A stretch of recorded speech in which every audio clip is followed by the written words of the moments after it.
Ну привет всем хорошим людям, добро пожаловать на канал Custom Truck. Очень ветрено у нас, не знаю, вообще какой-то ветер безумный. Наверное, так будет меня лучше слышно. Позади меня КамАЗ, которым мы тоже займемся. Естественно, не переживайте, вы все помните, что это одна из моих самых любимых машин.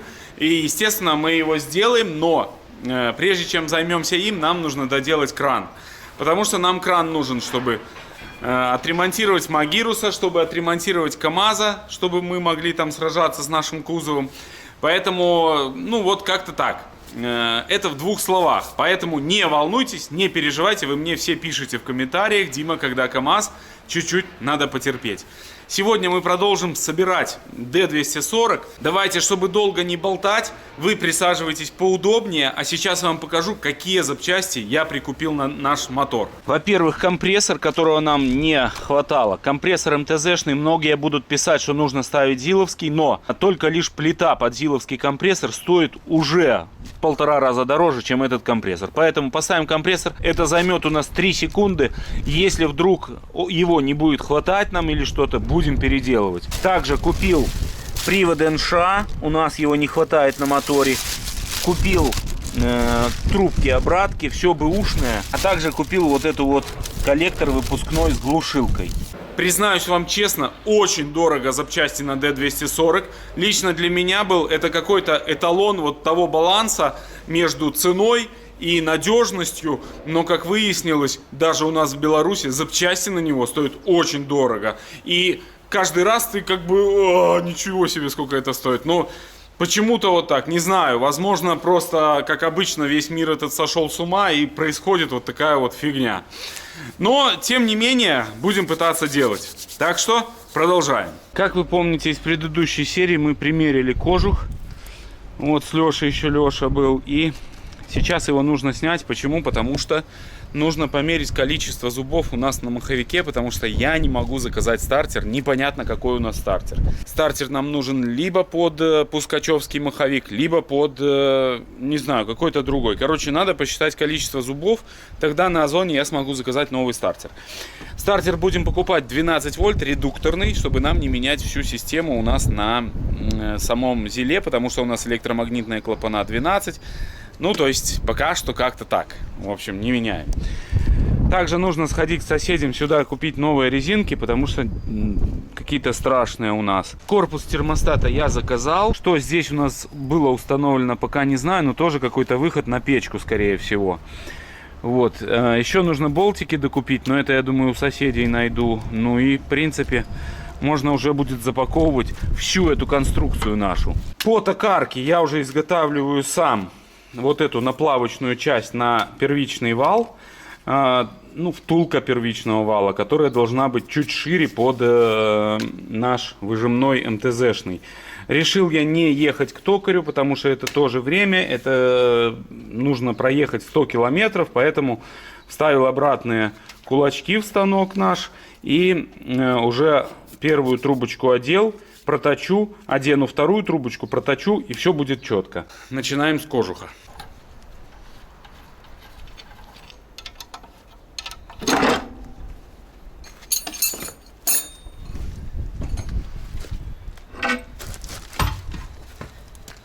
Одному, конечно, его снимать такое себе удовольствие. 145 зубов я насчитал. Какой это у нас маховик, пока не...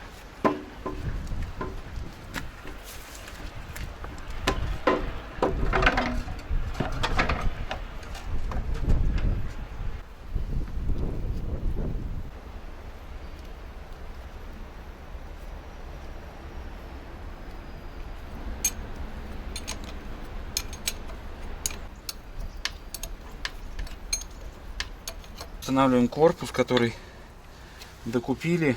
Это корпус привода насоса НШ.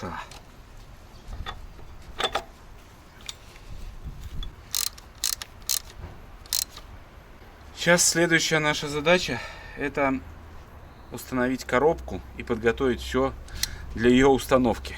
Протачиваю наш флянчик. Потом наверх вот эту трубочку на него одену. Еще раз обварю. И это должно быть идеально для нашего подшипника. Вот такой план. Чуть побольше потеряю времени, но зато я сделаю все сам. В перчатках к станку больше не подхожу. Все, как вы мне писали в комментариях. Проверяем. Не заходит.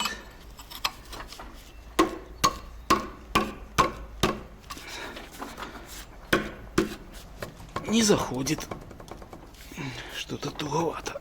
Друзья, поступил мне звонок. Едет трал забирать наш баз. Ракетовоз продан. Наверное, больше не увидите вы его на нашем канале. Но, как обычно, возможно, вы его увидите на Авито. Потому что все, кто покупает эту технику, это какие-то перекупы. Сейчас запустим Крозюку. Именно с него мы будем снимать аккумуляторы. Ну, как раз давай.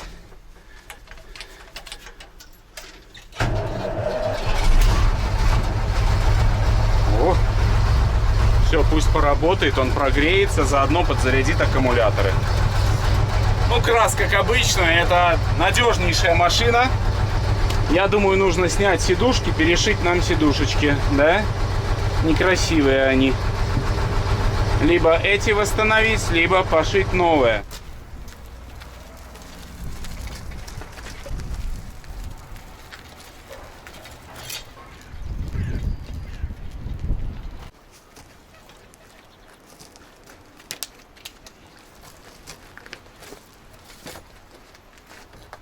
Аккумуляторы я установил, всю зиму простоял баз. Сейчас попробуем запустить наш эксклюзивный аппарат. Да, расставаться с ним тяжело, но ничего не поделаешь, нужно двигаться дальше. Видосы с ним, к сожалению, вам не очень заходили, поэтому приходится принимать такие меры. Хорошенько накачаем, чтобы запуск был успешным. Я думаю, хватит. Масло.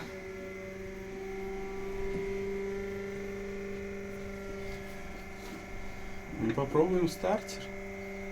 Сейчас нету, дергается. Давай. Вытекло все, что только возможно. О, давай.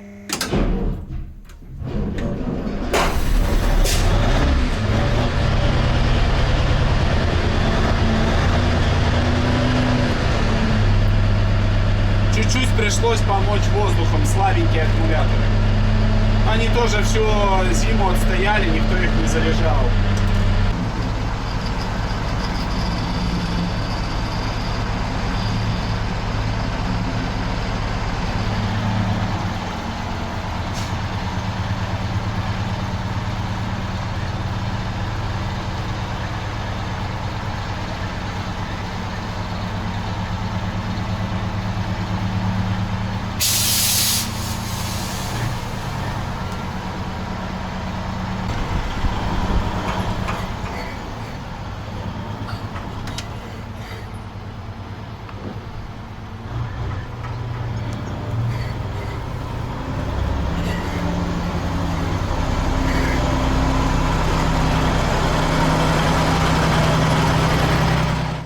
Наварил вторую трубку, пока ждем трал.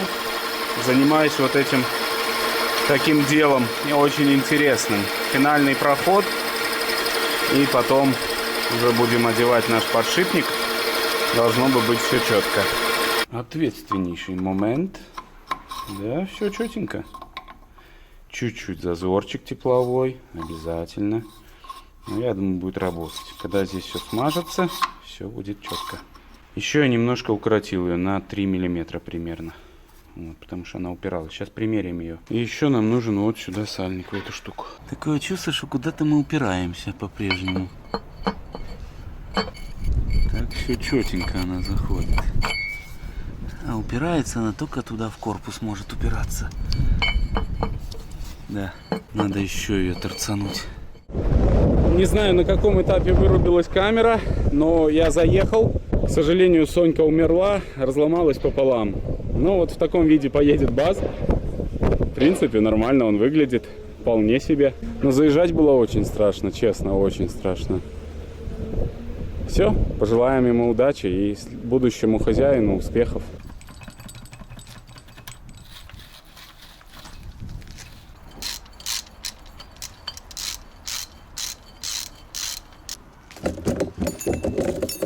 Вообще, насколько я понял, существует 3 способа переделать ЗИЛ на дизельный двигатель.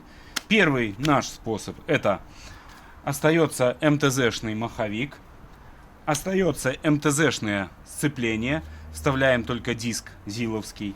И вот делается из этого кожуха МТЗ-шного переходная такая вот плита. Она подразумевает еще изменение вот направляющей выжимного подшипника, потому что выжимной подшипник у нас остается МТЗ-шный. Второй вариант — это весь комплект от ЗИЛа бычка, маховик, плита, сцепление, ну, коробка, наверное, останется ваша. Третий вариант — это заводской ЗИЛовский кожух. Можно тоже доработать, насверлить в нем дырок, внутри выбрать в нем все. И тоже его там, ну там я не знаю, там сцепление, видимо, нужно ЗИЛовское. Скорее всего, не знаю, не могу сказать. Недостаток вот этого варианта, как у нас, это то, что вы не сможете поменять сцепление, не сняв двигатель. Вот, потому что не открутишь корзину, пока не снимешь вот этот кожух. Как только снимешь этот кожух с коробкой, тогда есть доступ к сцеплению. Либо вынимать двигатель, либо снимать коробку. А коробку не снимешь, потому что крепление будет мешать вам снять коробку. То есть, ну, по идее, снимать все нужно будет. Вот такие недостатки есть у этой схемы. Ну, не знаю. Такой вариант мне показался оптимальнее почему-то, не знаю. Так сказал, во всяком случае, продавец. Как обычно. Следующий этап. Сейчас шпильки попробуем эти здесь 4 найти. Примериться вообще, что тут как выйдет у нас с этим. Потому что у нас только 2 есть. Вот. И потом можно будет попробовать женить их между собой. Представляете, утром прихожу в гараж, а коробка чистенькая, красивенькая, отмытая стоит уже. Какая-то фея завелась у нас в гараже. Но это приятно. Сейчас еще одна проблема возникла, которая у нас, скажем так, актуальна. Это шпильки. Шпильки оказались очень большие, и они просто-напросто не влазят в наш корпус коробки. Какая, я имею в виду вот в те отверстия. У меня 2 мысли. Либо коробка у нас стояла не ЗИЛовская, либо ЗИЛовские коробки бывают с разными шпильками. Но я переточил. Сейчас выкручу вот эту, переточу. И 2 шпильки нужно будет изготовить. Ну вот, без этого никак. Так что работаем дальше. Еще одна шпилька готова. Эту вкрутил. И сюда нужно будет либо крест-накрест поставлю такие, а сюда сделаю еще 2. Ну вот так шпилька выглядит. Все шпильки готовы. Единственное, не очень они мне понравились. Что-то получилась рваная резьба какая-то. Нужно мазать салом. А сала у нас нет. Цепляем КПП и будем пробовать ее сюда устанавливать. Не забываем про выжимной подшипник. Я его, кстати, промазал, шприцанул, и сразу пошла смазка. Это означает, что там внутри он смазан. То есть он дорогой, можно сказать, но и не зря он дорогой. То есть он, судя по всему, качественный. Подъехал шишигой. Надо-ка смазать.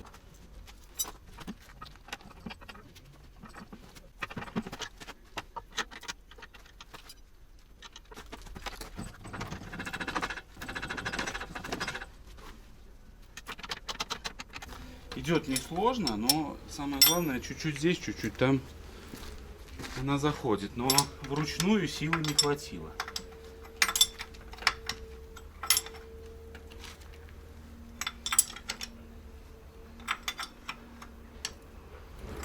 Все стало. Пока что 2 болта.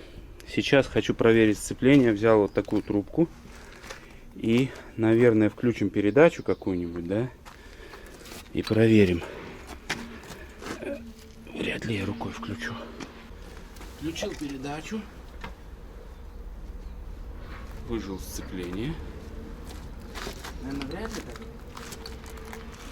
прокручу. Но попробовать можно. Так, сейчас усовершенствуем конструкцию. Вот так полностью выжато сцепление. Сейчас возьму монтажку, попробуем крутнуть. Ну, ответственнейший момент. Есть тут сцепление или нет. Мотор крутится. Тот самый случай, когда поспешишь, людей насмешишь. Вот. Надеюсь, я вас насмешил. Но коробку пока что я не планирую снимать. Сейчас попробую подвести лапки через лючок. Для этого поддонкратил вверх мотор. Не знаю, выйдет что с этого. Забыл я. Вот перемерить это все, посмотреть. Хотя мысль такая проскочила. Ну, как бы, вот так вот. Ну, как есть, так есть уже. Косяк, как говорится, да. Поэтому сейчас попробую прокрутить и все лапки добавить по 4 миллиметра. Примерно. Я одну подведу и потом по выжимному мне уже будет понятно, как подводить остальные. Вот такой план. Что с этого выйдет, сейчас посмотрим. Ну вот она, лапка напротив нас. Сейчас нужно открутить два болтика вот этих. Мне помогает Макита. Вот она. С ней удобно, дрык-дрык. И потом вот этой гайкой центральной, которая по центру, ей либо крутишь туда, либо сюда, подводишь лапку к выжимному. Мне примерно понятно, сколько нужно. То есть я даже чувствую, одной рукой подвожу, а второй чувствую, когда лапка начинает толкать выжимной. То есть очень все четко, мне кажется, будет. Вот так примерно это выглядит. Снимаем шайбу контрагающую. Вот такая шайба. Я держусь за вилку сцепления, вот так вожу и чувствую момент, когда у меня начинает выжимной уже отходить. Вот так вот. И все.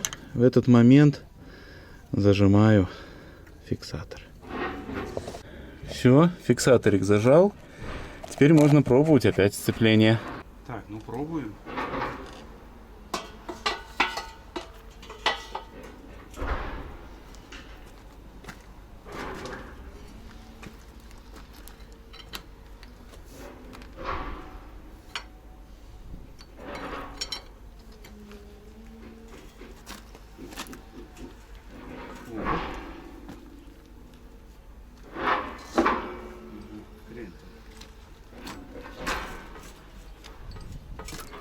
Что-то не то. Нажимается корзина, но не отходит диск. Либо с корзиной проблема, либо что-то не так. Выжил сцепление, залез вниз, а диск у нас свободен. Вот там видно, что диск свободен. Не знаю, видно ли вам. Капец. Диск цепляется за корзину. Но когда мы все ставили, то корзина нормально все было. Надо думать, что-то не то. Снимаю коробку, дабы не терять время.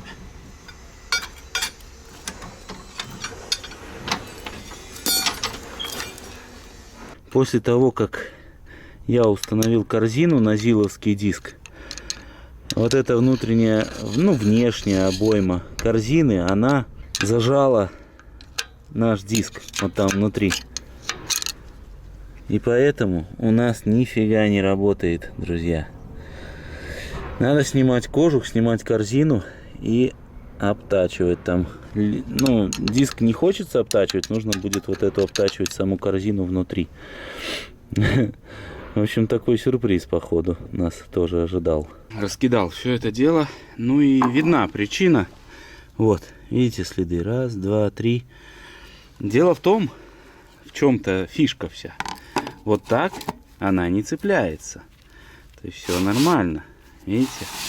Но как только зажимаешь корзину, вот эти болтики все, когда прижимаешь, то этот подходит ближе, шлицевой узел, и упирается в наш диск. Решение какое? Либо здесь пилить на диске, что проще, либо вот здесь выбрать, что тяжелее. Выточил оправку, подпер центром диск, наше сцепление, и протачиваю потихоньку. Выглядит страшно, но ничего не поделаешь.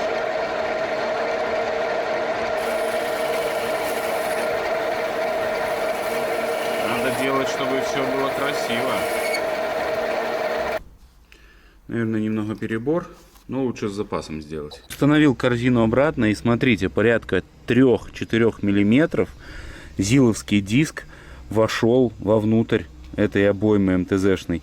Это обойма на вал отбора мощности, насколько я помню. И фактически у нас вот столько держала вся эта конструкция. Естественно, она бы в жизни не прокрутилось. И это еще одна доработка, о которой никто никогда не говорит. Вот, так что диск тоже нужно обтачивать. Ну что ж, сейчас я быстренько верну обратно лапки и закидываем обратно наш кожух. Как говорит Ваня 4310, век живи, век учись, и все равно не научишься. Так и есть. Вот я снял все стопора. Видите, вот так регулируются лапки. Подводятся, отводятся. Вот.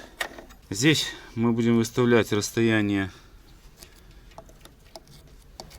порядка 30, 29. Ну, с завода типа 28 должно быть. Вот, на штангенциркуле выставляем 30-ку. 29 выставим. И 29 по периметру сделаем. Не везет нам как-то с проектами, не идут и все. А последнее время постоянно приходится разбирать по несколько раз.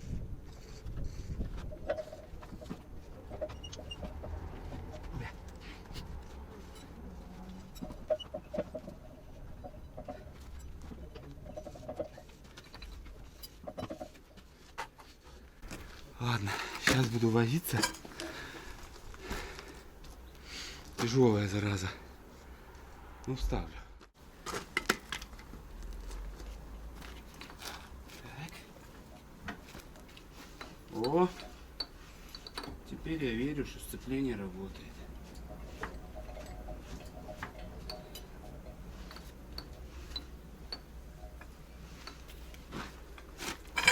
Все. Наконец-то. Ура!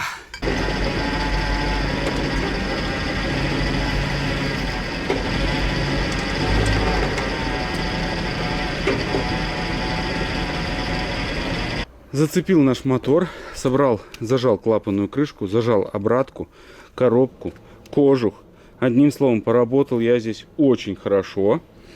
Вот. Ну а следующий этап, наверное, правильно его будет что сделать? Покрасить.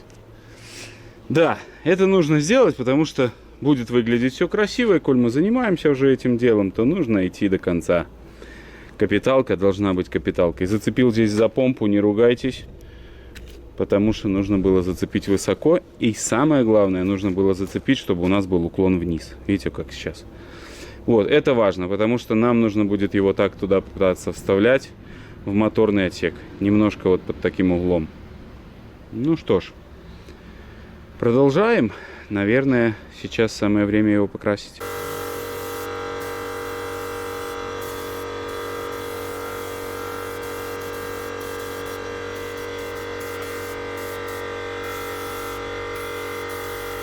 Краска жидкая, ничего не перекрывает, капает дождь.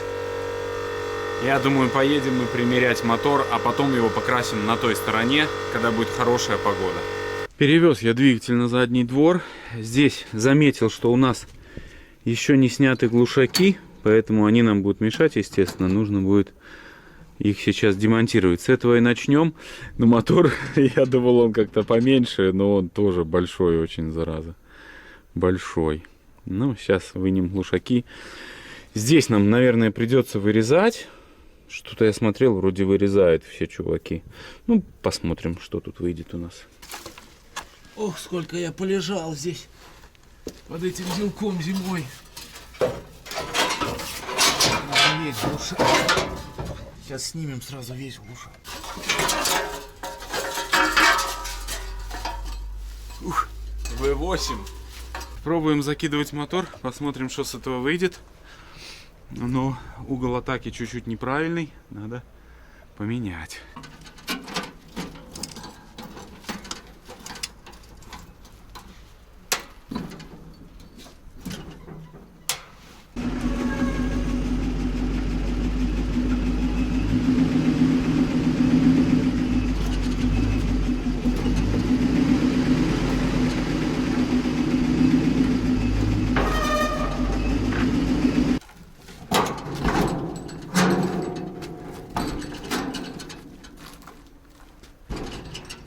В общем, сейчас буду вот таким способом, по чуть-чуть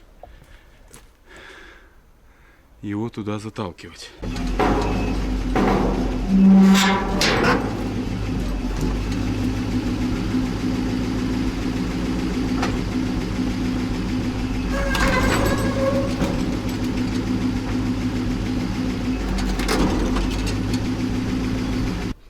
Еще чуть-чуть продвинулись.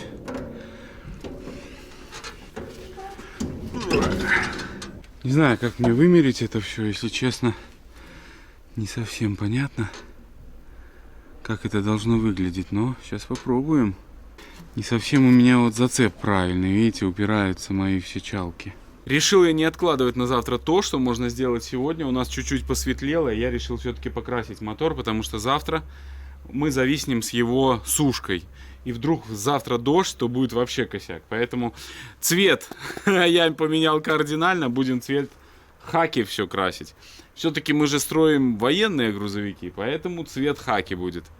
Вот. Но, во всяком случае, он будет смотреться более гармонично. Красный он все-таки такой ядреный слишком, наверное. Но просто у меня нету красной краски. А хаки осталась как раз банка целая есть. Она такая зиму пережила, то есть не факт, что она, скажем так, будет на машине работать хорошо. А для таких целей она оптимальна.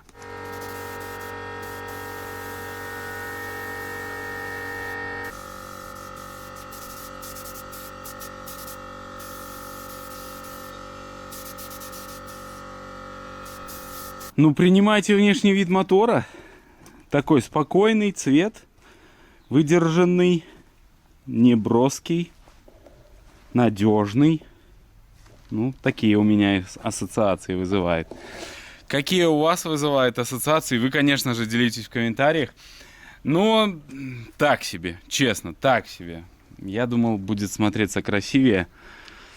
Может быть, это и ошибка, но я думаю, не нужно париться по этому поводу. Когда добавится еще сюда корпус термостата, шланги аккуратненькие, эншаха, я думаю, будет выглядеть гораздо лучше. Крышка заливная, ну, будет смотреться лучше. Все, до завтра. Завтра мы продолжим. И нам нужно помыть моторный отсек, а также, возможно, даже его помоет фея. Но будем надеяться. Увидимся завтра. Доброе утро. Бегу скорее проверить. Может быть, фея помыла. Нет, она не помыла. Пойду за шпателем тогда и за ведром.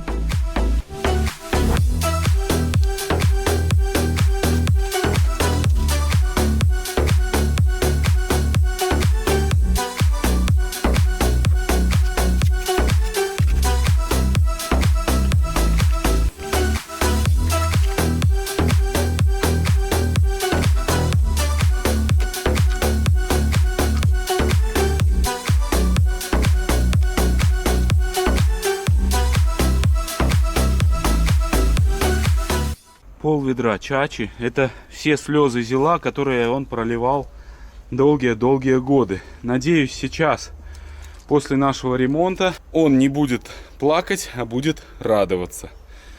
Ну, сейчас нам предстоит большая-большая мойка.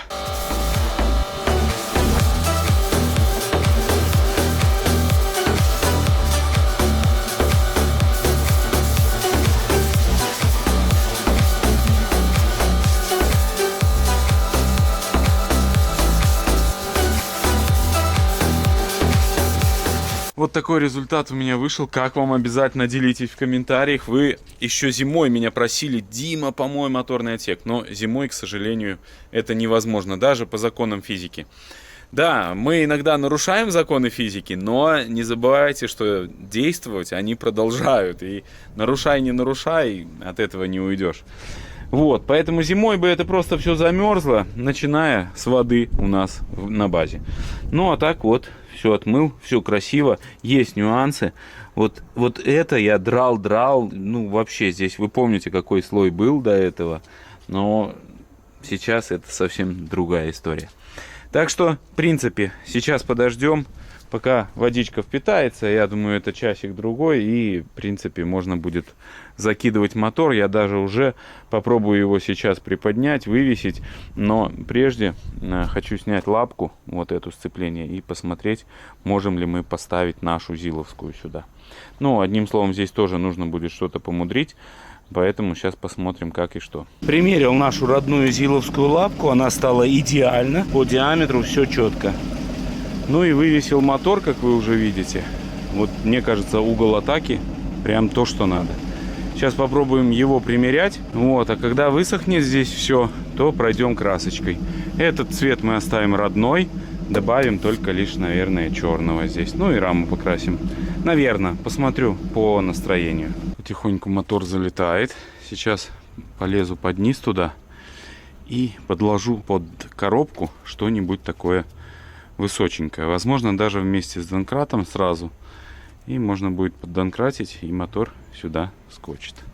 Ну, слушайте, в моторном отсеке он смотрится красиво в таком цвете. На улице не очень, а вот в моторном отсеке красивенько. Принято решение все-таки вырезать траверсу. Его можно поставить, мотор, и так, но для удобства потом изъятия или еще чего-то лучше вырезать эту траверсу.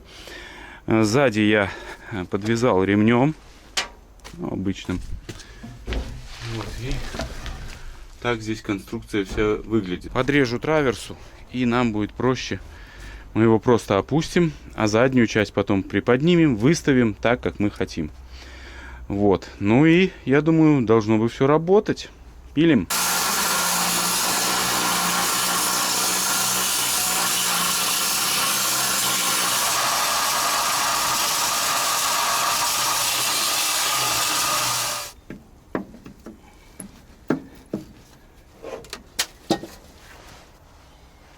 Идеально.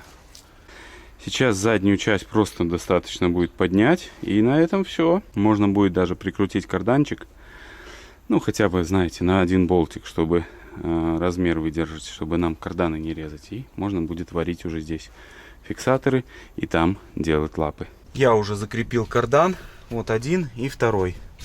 Они вращаются свободно, ничего им тут не мешает, никуда не упираются. Единственное, нужно будет еще вымерить вот так центр расположения мотора. Вот, но по высоте тоже еще будем смотреть. Уже выясняется, картина вырисовывается. Зазор под поддоном чуть-чуть маловат. Наверное, чуть-чуть еще выше поставлю мотор. У нас позволяет все его поставить выше. Вот, потому как, когда мы опустим мотор, балка еще просядет, и чтобы не задевал поддон. Думаю, правильным будет чуть-чуть еще выше здесь сделать проставки. Начинаю с крепежа передней части мотора. Изготовил две вот таких трубки, которые мы поставим вот сюда. И потом болтом прикрутится мотор на них. Потом зад приподнимем и закрепим зад. Вот такой план. Потому что я начинаю там поднимать, оно уходит. Все, в общем, не совсем правильно работает вся эта конструкция. Поэтому прихватываем для начала, потом поворачиваем сколько нам надо и обвариваем нормально. Пытаюсь выставлять здесь, и возникла у нас небольшая проблема. Мотор весь наклонен чуть-чуть туда. Изначально зацеплен криво. Не могу вставить вторую трубку сюда, пока не ослаблю вот этот трос. Не могу ослабить этот трос, пока не вставлю эту трубку. И одним словом, замкнутый круг, но сейчас попробую ломиком, может быть, здесь что-то получится. Его вверх. Ага, не получится. Надо одним словом приваривать сначала вот эту часть, а потом уже пробовать поднимать на этой штуке чуть-чуть. Вот только такой план.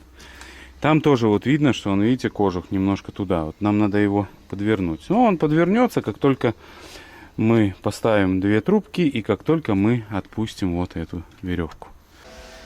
Припек я эту часть. Сваркой варю электродной, потому что не могу сюда дотянуть кислоту.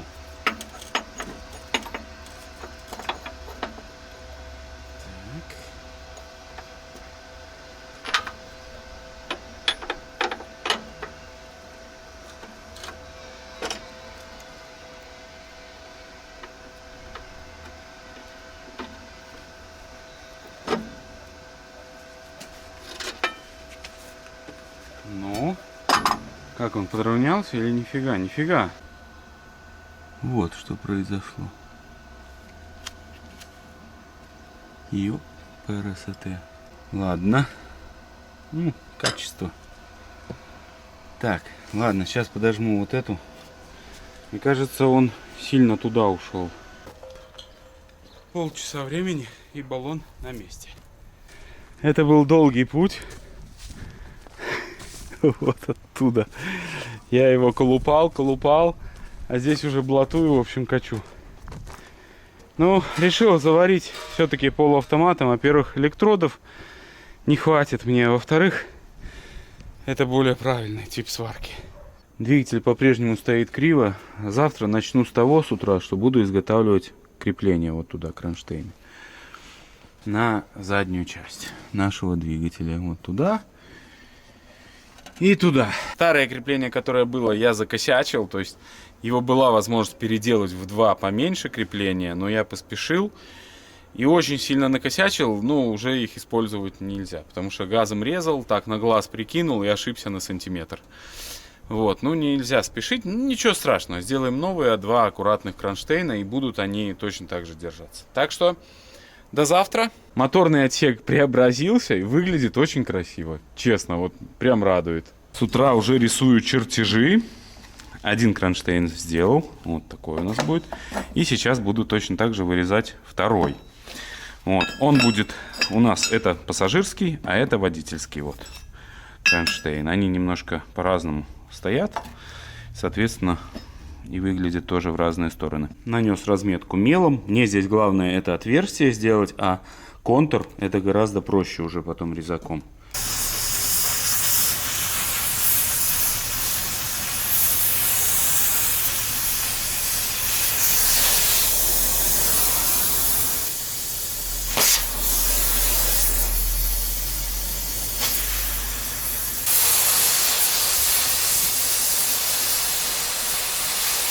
Ну что ж, оба кронштейна готовы. Сейчас будем пробовать уже устанавливать их. Мой 20-летний опыт на металлургическом заводе прошел зря. Потому что не совсем ровно. Ну, неважно. Первый опыт, он всегда комом. Но будем учиться. Закреплены уже у нас сзади и наши кронштейны, и сами кронштейны уже к подушкам. Эта сторона и эта сторона тоже готова. Сейчас ввариваю вот такие усиливающие косынки вот, для этих чопиков. Ну, решил варить. Вот, хотя здесь как бы нагрузка на них особо непонятная, потому что все будет уходить на эту подушку. Но, тем не менее, лучше, наверное, усилить. Мало ли что, как говорится, в дороге. Единственное, что не знаю, что делать с этой подушкой. Видимо, наверное, ее правильно все-таки поменять, потому что она здесь оторвана, иначе потом она оторвется полностью. Для этого нам придется опять приподнять мотор, снять шкив, я так понимаю, и только после этого будет доступ к двум болтикам, которые сзади там. Дурацкая система, прям вообще мне не нравится эта конструкция. Решил я, пока нет дождя, вроде бы передают вот-вот дождь, а у нас все сухое, красивое. Решил покрасить моторный отсек, чтобы все выглядело еще красивее.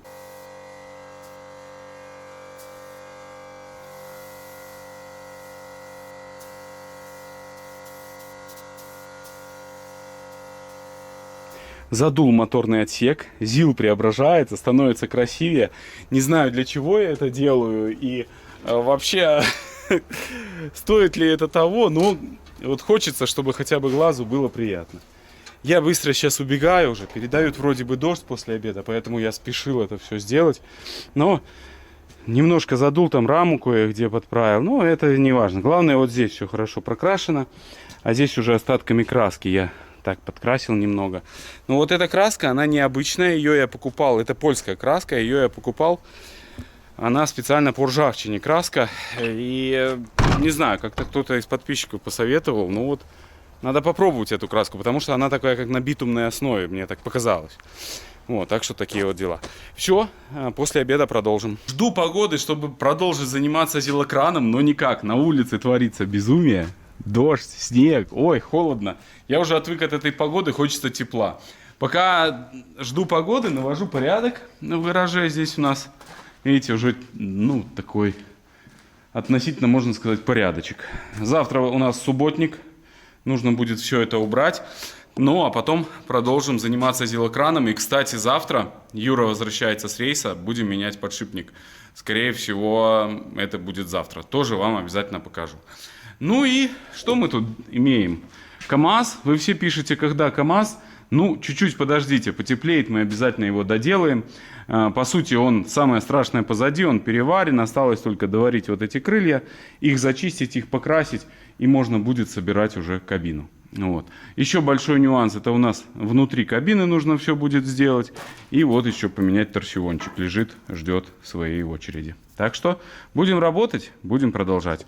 Ну а вы не переключайтесь. Увидимся завтра. Друзья, как я и обещал, небольшая вставка с ремонтом Volvo. Нам нужно поменять подшипник на этом аппарате. Огромная вам благодарность за то, что советовали нам, какой подшипник купить. Мы какой заказали? Тот, который вы посоветовали, но немножко другой. Также огромная благодарность всем, кто встречает Юру. Всем привет.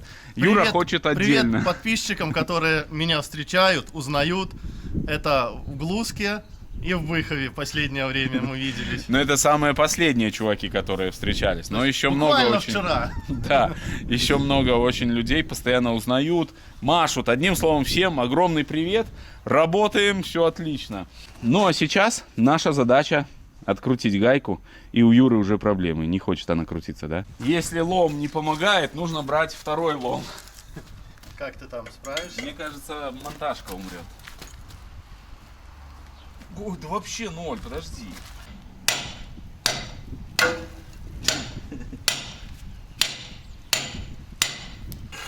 Давай насчет на месте. Раз, два, три.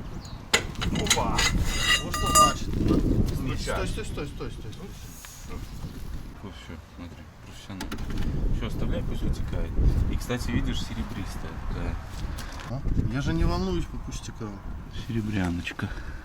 А куда же ты эту гаечку? Ну посмотрим, этот подшипник еще будет в запас на крайний случай, правильно? Ну да, рукой сейчас открутишь. Так, снимаем стопор, который держит шайбу, фиксирующую нашу гайку. Вот, сняли, теперь можно снять гайку. Ложим, потом все равно помоем все. Вот. А теперь можно откручивать всю гаечку. Ой, все. У нас субботник. Собрал мусор здесь, все, палим кострик.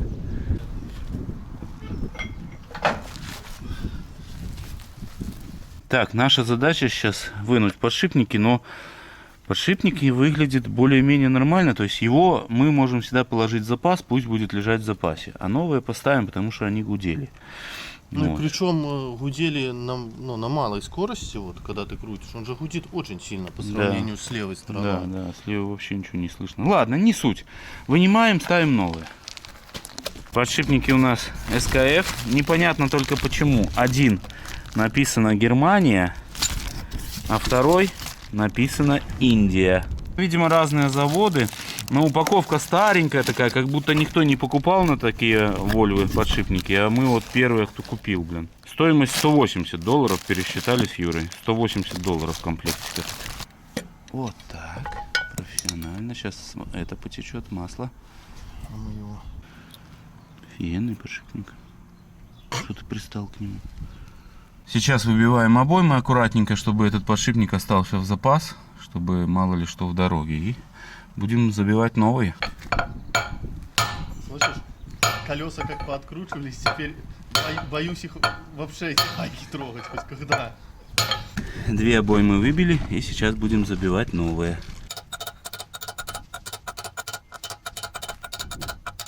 Когда сняли внутреннюю обойму, то на ней вот такие следы. Ну, непонятно. Смотри. Выработки. Ну да, естественно. Такие, видите, канавки идут. Вот это и гудело. Обоймы забили. Все четко. Аккуратненько, не спеша. Забиваем. С кем там разговариваешь? С друзьями. А что, они молчат? Они, я думаю, пишут там, что мы вот этим забиваем. Так возьми обоймочку. Не Вот. молчат. Давай вот обоймочку нормально вот так. всё, Смотри. аккуратненько.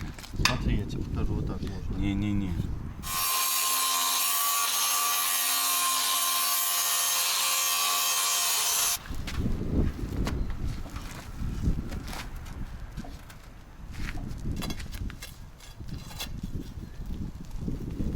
Он уже засел.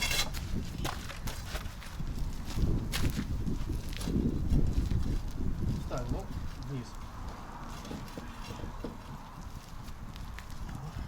Сейчас ставим подшипник, все соберем и будем заливать масло потихоньку. Вот такая гайка здесь. Странной формы. Яйцеобразно видный. Всегда нужно зажать до конца, чтобы подшипник сел на место, а потом уже отжимать. Так, все, зажали, все крутится, все четко. Немножко цепляются колодки, но по подшипнику вроде все нормально. Финальный этап. Заливаем масло, и все будет четко. Завтра еще, конечно же, проедем. Чуть-чуть надо будет посмотреть, чтобы прикатались подшипнички. Ну и Юра отправится уже дальше в рейс. Ну а вам же огромное спасибо, что в этой серии были с нами. Спасибо, что подписываетесь и ставите лайки. Вам я желаю только хороших людей на жизненном пути, всех благ и всего самого-самого наилучшего. Всем пока. Юра, пока. Пока, ребята.